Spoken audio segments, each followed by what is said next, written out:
Alright y'all, now we did a video based on some of this paperwork already, but as I always tell y'all, reacting to the information is always different. We get to express our opinion more, opposed to just telling y'all what the information is, because most of y'all just want to get straight to the point anyway. So when we react, we get to break a few things down, all while giving our opinion as well.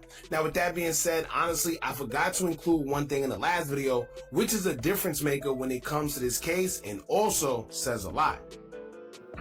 Okay, yeah, if y'all don't know, this video is definitely gonna, enlighten some situations that's going on with Lil Durk. So apparently it's a unidentified informant, which is basically just an informant, in itself. So a lot of people don't know who it is. A lot of people got some ideas of who it is, but we just gonna keep it to what we know. So y'all like, comment, and subscribe, and let's get to the video. In the documents that was released recently, thanks to Durk All Day on Twitter, there's an unindicted informant. Now, once again, unindicted. So this means that whoever is cooperating is possibly still out roaming the streets. Now, this also means whoever the person is, they're not included in that RICO indictment. So this is getting interesting because a lot of people were pointing fingers at OTF Varney, stating that he may be the government's witness. Now, I'm not saying that he's completely not, but we're being told that there's an unindicted person that's cooperating. But anyway, let's get into it. Bad news for Lil Durk, man. The prosecutors, they aren't going down without a fight. If you watched our last video, you know that Lil Durk and his attorneys, they filed multiple motions accusing the state of not really having a probable cause or reason to have Lil Durk indicted, because they really haven't provided any specifics or any real reason why they believe that Lil Durk was involved in this murder for hire. And they also said, Lil Durk shouldn't even be indicted because the Attorney General don't even have the right to indict him because he wasn't properly sworn in. But the prosecutors have responded and they said, listen, bro, all right, like this narrative, right, that we just indicted Lil Durk with no evidence, none whatsoever, and we are relying on rap lyrics, it's nonsense, it's hogwash. That's what I've been telling people for the longest. Y'all think the feds just gonna come, and I don't understand people that think they could challenge the feds when they're in that situation, thinking that they don't got no evidence. They're not gonna just come for nothing. Now the problem is, when you do challenge them and you wanna take it to trial, don't worry, they definitely gonna show you. And that's what I'm saying. At the end of the day, man, the feds is a different ball game than the state penitentiary and any of that type of things, man. When you jump into the fed, like, it's a whole different ball game. Them boys got a 96 or a 98% conviction rate. You don't want to play with them boys. Right? We have a lot of reasons for why we believe that Lil Durk is involved in this murder for hire. One of the things that caught my eye in their response opposing Lil Durk's motion to dismiss is apparently there's an unindicted co-conspirator who is telling the feds information about multiple murder for hires that Lil Durk is involved in. So what the feds are saying is, listen, this is just not a murder for hire. This is also a racketeering in a RICO case.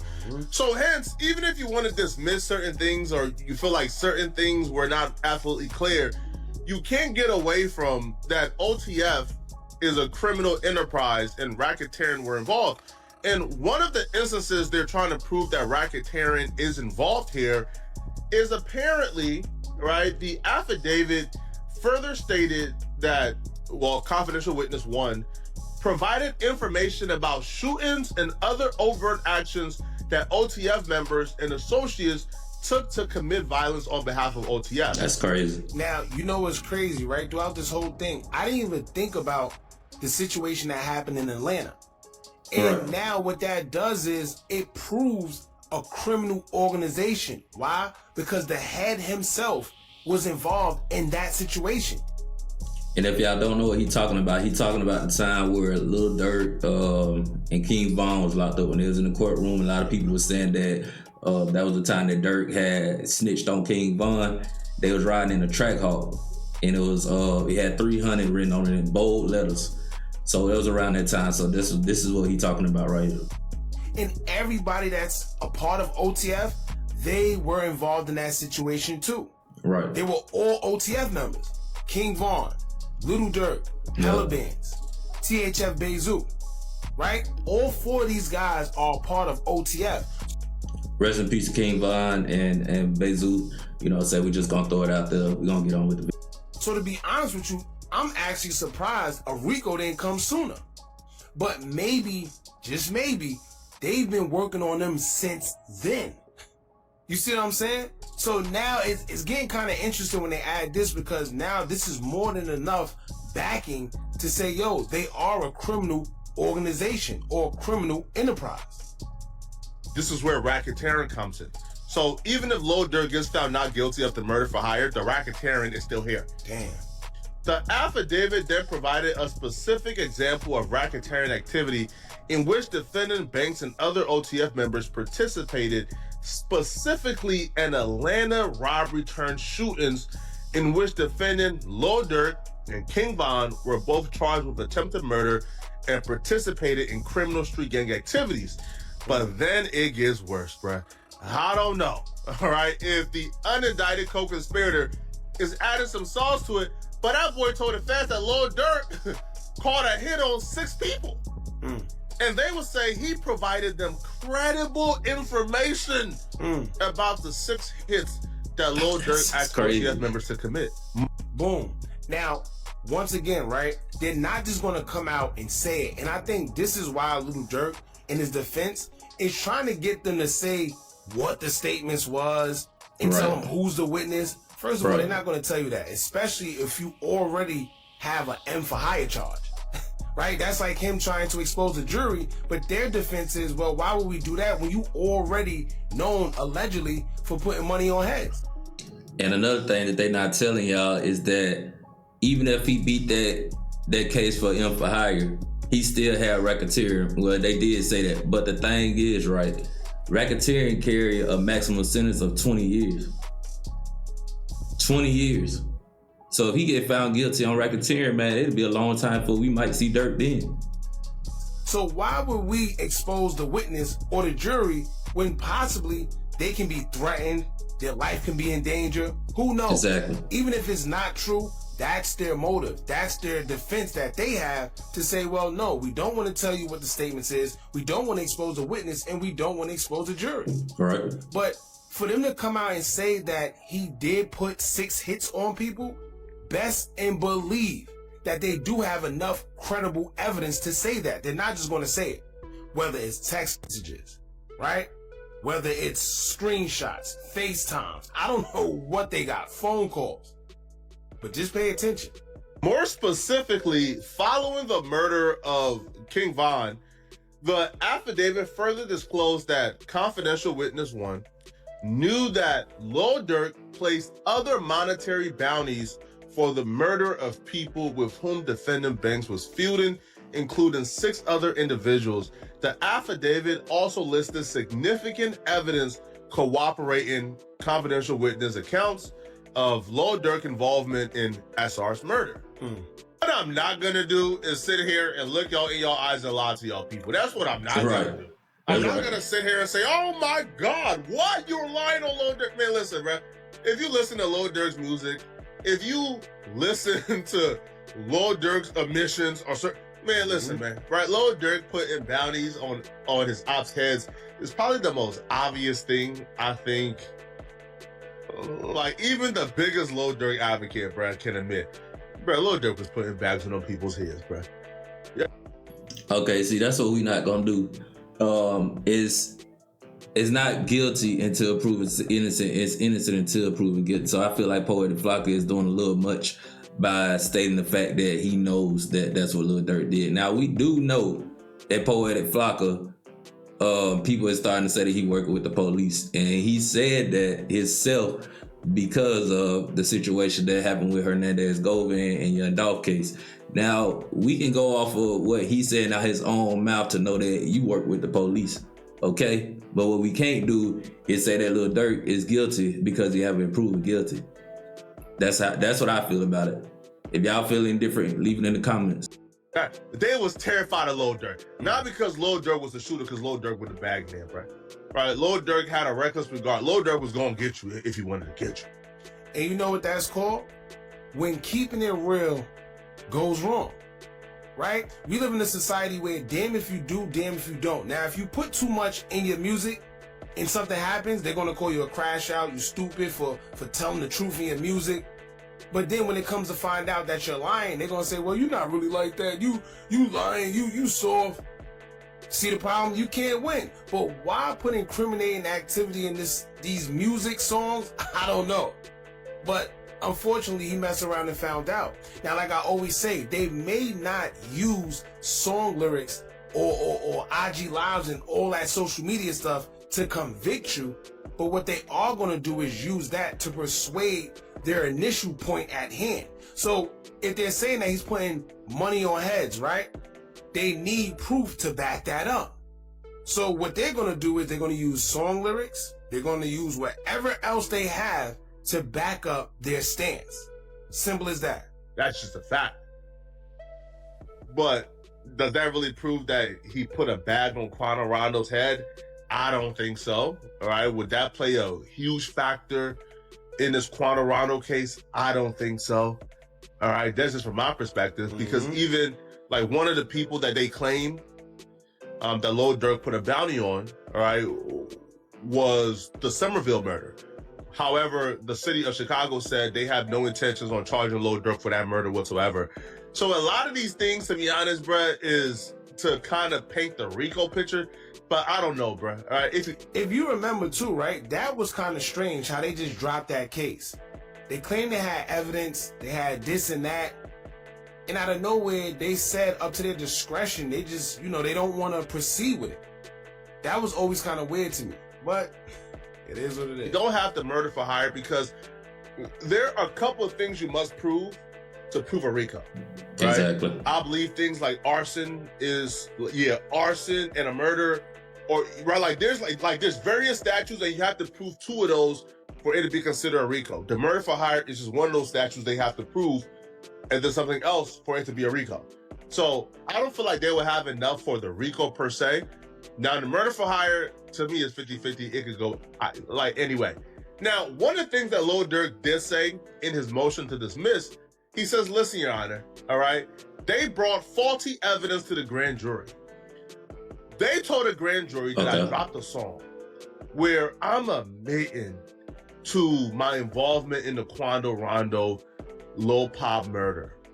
And this song that they provided to the grand jury is actually a song that I made months before Quando Rondo's cousin Lil Pop's murder. About 6 months. So because they're providing these affidavits, this is defamatory, it's false, and it must be thrown out. Well, the prosecutors told Lil Durk, bro, you don't think we slicker than that? You don't think that we slicker than... Yo, you think we make all this money? You think we've been doing this and indicting criminals for this long? And you think that we will slip up like... No, bro, no. Durk, we are experts. Now, one thing I want to say about I'm sorry, y'all, but Poetic Flocka, man, is a funny character to me, man. And just to know the simple fact that he does work with the police is crazy works, man. A lot of the stuff that he say is facts, though. It is facts. But I feel like he put stuff in ways that the normal eye can't see. And a normal person can't see, like, viewers that he has and things like that, which all makes sense. So, yeah, man, I feel like they definitely coming for Durk. I feel like Poetic Flocka definitely know that they have some good evidence. I feel like he backstage with it, So, we gonna see, man. Experts in semantics, Lil Durk. So the prosecutors responded, and I'll be real, bro. Reading this made me mad, man. Because you could tell they know what they're doing and they're being slick with it. Lil Durk and his attorneys had a very big issue with this excerpt from the affidavit. They will say, this is false. This is a false statement. And they wanted it striked. And the statement is, in December of 2012, Lil Durk was featured on a song called Wonderful Wayne and Jackie Boy. In the song, Banks raps about, it's effed up that I'd rather get revenge instead of millions. Told me they got an Addy, go. Got a location, go. Green light, Go, go, go, go. Look on the news and see your son, you screaming, no, no. Punani, blank. Crazy. Notably, following SR's murder on August 19th, bystander video captured Quando Rondo screaming, no, no, when he saw SR's body pull from the Escalade. Now, right? A lot of people were saying, oh, that song was made before anything ever happened. Yes, you're right. But once again, this goes back to what I was saying about them backing up their point. Right. Whether he really made the song for Quando Rondo or not, what it does prove in a sense that this man does put bags on people's heads because he mentioned it before. So this is a thing he's known for doing, allegedly. Not to mention, they also have a government witness who would back up their claims as well. For the defense to think that they're just going to let all this slip out their hands, they're crazy. Trying to get them on a technicality, I see what they're trying to do as far as, you know, trying to see what they could pick at to try to get a break in the case, but no. This is the feds. This ain't the state. This is the feds, y'all. Exactly. Durk then tells the judge, ha, judge, no, they lied on me. See, judge, they lied. The song was made before then. This guy, The man. prosecutor says, we know. Exactly. All right? Semantics, Durk semantics. These people are slick, man. They said, listen, first off, Lil Durk has failed to identify any false statements or information actually contained in the affidavit. Apparently recognizing this, Durk's defendant, well, Durk is the defendant, but Durk's attempts to manufacture a misrepresentation by citing to an allegation about the lyrics contained in a prior non-operative iteration of the indictment. But y'all use this to present it to the grand jury to get the indictment in the first place. You just can't say, well, that don't matter, bro. Right? We're And not that's the using that crazy version part. of the indictment anymore. Cut it out, man. Now, at the beginning of Durk whole situation where this all started, at they used this exact, song and this exact thing to be able to indict him. Now all of a sudden, what they had to indict him is basically getting thrown out because it's lyrics. They have no proof on this actually happening, was the reason that Lil Pal was, unalive or killed. You know what I mean? So it's kind of crazy at the same time because now y'all building so much other stuff up on him, and bringing out more and more. So the only thing we can do is sit back and just watch. That's all we can do. But they would also say, and here's where they begin to play games and gimmicks and semantics with Lil Durk. They says, listen, all right, but other than Lil Durk's claim, the warrant contained demonstrably false statements and or omissions, the motion is devoid of evidence or facts that show the following. They go and say, nothing about this allegation is false or misleading. Durk does not dispute that he was featured on that song. He don't dispute that the song was released 4 months after SR's murder. All right, defendant does not dispute his song explicitly referenced seeking revenge over profits and greenlighting violence after learning the location of arrivals, and defendant does not dispute the lyrics are similar to a publicized video of defendant's rival Quando Rondo screaming "No, no" while watching sheriff's deputies remove SR's dead body from a vehicle when the day he was murdered. Nor can he. Simply put, these are factual allegations. Everything we stated in that excerpt is true. They didn't tell Lil Durk that if he wrote the song before Quando Rondo's cousin was murdered, that don't mean anything because they never said he wrote it after the murder, and they never even implied that those lyrics were directly involved with Quando Rondo's cousin's murder. See the games they play? You see the games they play, right? Now they presented it, like he said, as a way of his indictment to basically let it be known like, all right, this is the M for hire and we have proof. Right. But what they're saying is, we wasn't trying to prove that this was directly towards Quando Rondo, but we're trying to prove that he put money on heads. Somebody else, raps yeah. about it. Right. And he has similar wording of doing so in his music. So back to what I was saying, they basically trying to scratch out the fact that this had anything to do with the hit that was on Quando Rondo that eventually led to Lil Pal death. So now what they're doing is just saying, okay, he's saying in his lyrics, he's saying in his music that is what he do. He pay for his. Now at the end of the day, we do got a lot of songs where Durk talking about paying for his. We can't just act like it's not there, because it's there, and the feds know it. You see, they are playing semantics here, but they know what they're doing, right? Mm-hmm. Right? They know that a grand jury or anybody with common sense will read that and fill in the blanks themselves. But because they didn't fill in the blanks, they're saying, what exactly did we lie about? Didn't you release a song? Didn't you say those lyrics? Didn't Quanah Ronald cousin die? Didn't Quanah Ronald scream no, no? We didn't say that song had anything to do with this. We're just saying, you know, you have a propensity or whatever it's called, right? You have a knack of calling hits on people, or you have a knack of rapping about calling hits on people and about seeking revenge. Once again, like I said, this is what they're doing. They're saying, well, we didn't say you did. We implied it, but we didn't say it. But once again, what that is doing is persuading the jury or whoever that their stance on him putting money on people's heads is credible. So yeah, they might not be able to convict him on that, but what they are doing is painting a narrative to get a conviction. We never said those lyrics are directly involved with Quanah Ronald's cousin. These people are slick, man. They would then say, but even considering this true, the government could not have purposefully or recklessly omitted a fact they did not know. And even if this standard was met, it isn't. Defendant's argument also fails because it hinges on the premise that his lyrics are only relevant to the probable cause determination if he wrote them after Quanah Ronald's cousin's murder, Lil Pa's murder. Not so.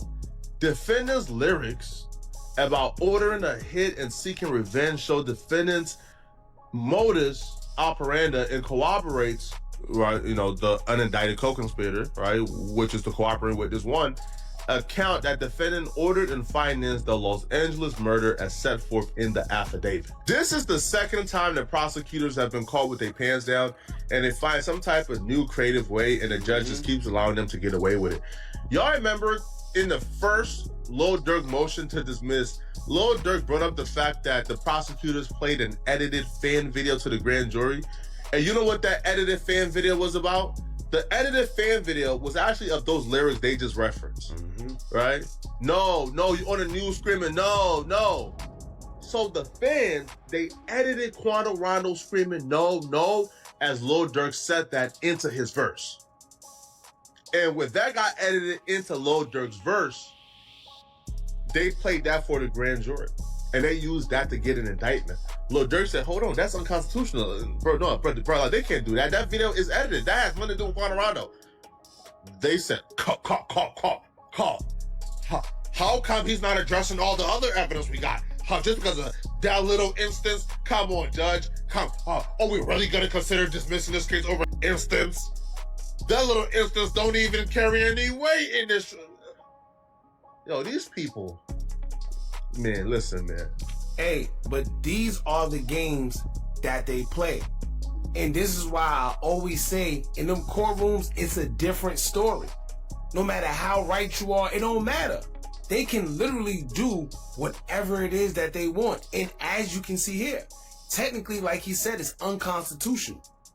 But from the beginning, once I seen that they dubbed all three, right? They declined all three bond hearings. And the fact that he got three of them back to back like that was crazy within 6 months. But the fact that they denied him all three, that told me everything. Not to mention, they're not going to throw out all the evidence and all the work that they put into this case over a small technicality like that.